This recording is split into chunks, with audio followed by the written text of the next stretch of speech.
So before I start the video, here is the definition of racial prejudice against white people and that issue coming from here. So let's talk.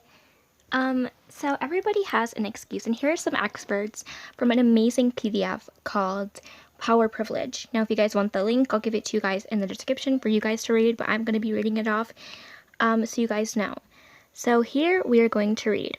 And I'm going to tell you guys, my opinion about this, and regardless whether or not you guys agree with me or saying that you can be racist towards white people, which is definitely not true. Here is, a rebuttal to people's comments.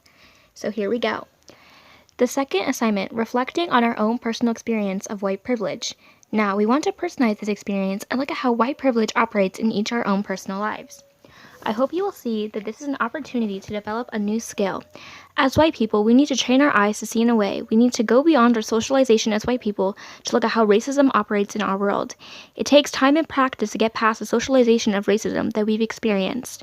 Below is a short list of experiences how white people receive power and privilege on a daily basis. As a white person, I can find positive role models depicted on TV, in the newspaper, and celebrated as heroes in most of our national days. I can attend college or professional school and find most professors like me and talk like me, and most of the curriculum reflects my culture, history, and background. I can shop in most stores and not be followed by a security guard on suspicion that I might be shoplifting. I can be late for a meeting without it being attributed to my race. I can easily find artist depictions of God, Jesus, and other biblical figures that match my skin color and facial characteristics. So, in the white media, us white people are shown to be better. There is barely any black characters depicted because of racism. So you're telling us and me, a white person, a Caucasian, that we can experience racism, which is not true. White power and privilege are extremely tied together. We receive so much white privilege because we have the access to so much power in our society, which is fucking true. I don't know anyone who is not white who hasn't experienced the power that we have over other nationalities, races, and things like that. So here's another excerpt from Explaining White Privilege by Tim Wise, which is an amazing expert, which helps us realize our white privilege and explain how we cannot experience racism or oppression. So, I would like to address some of the more glaring and yet reasonable misunderstandings that may seem to have the subject of white privilege. That many white folks don't take well to the term is an understatement and quite understandable. For us in the dominant group, the notion that we may receive certain advantages generally not received by others is jarring. Sometimes maddening concept, and if you don't understand what the term means and what those who use it mean as they deploy it, our misunderstandings can generate anger and heat where really none is called for. So let me take the opportunity to explain what I mean by white privilege. Though we are thinking of privilege as a mere monetary issue, it is more than that.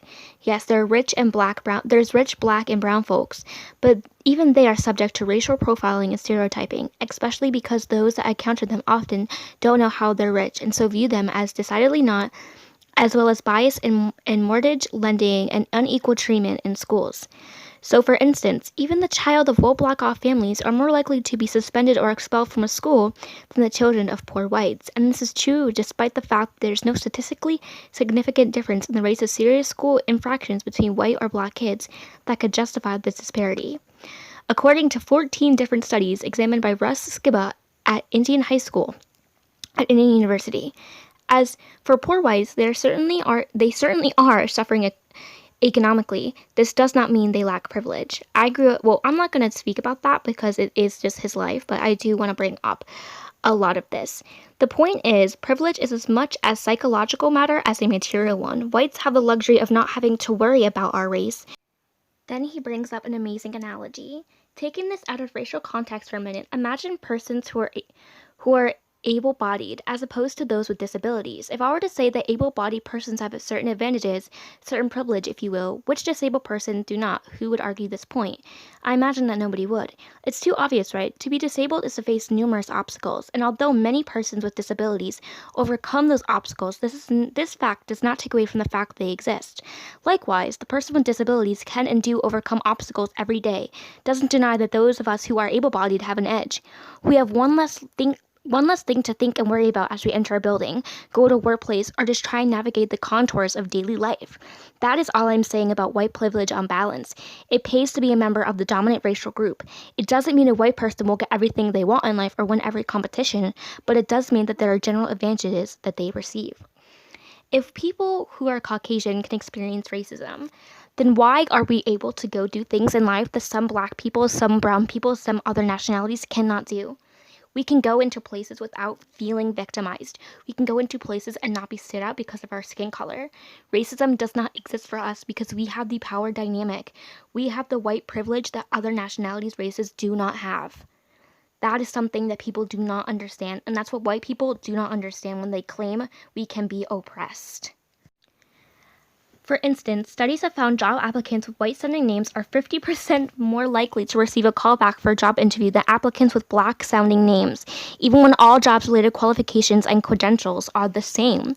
You cannot tell me, or you cannot tell any other white person, that we are oppressed, because the only people claiming that us white people or Caucasians are oppressed and that we can experience racism are the white people in question. Because black people, or any other cultured person, any native, any brown person cannot tell us that we are oppressed because they are oppressed. And because they experience racism, systematic racism, oppression every day. We need to stop the common misunderstanding that us white people can experience racism like any other culture, nationality, or race can.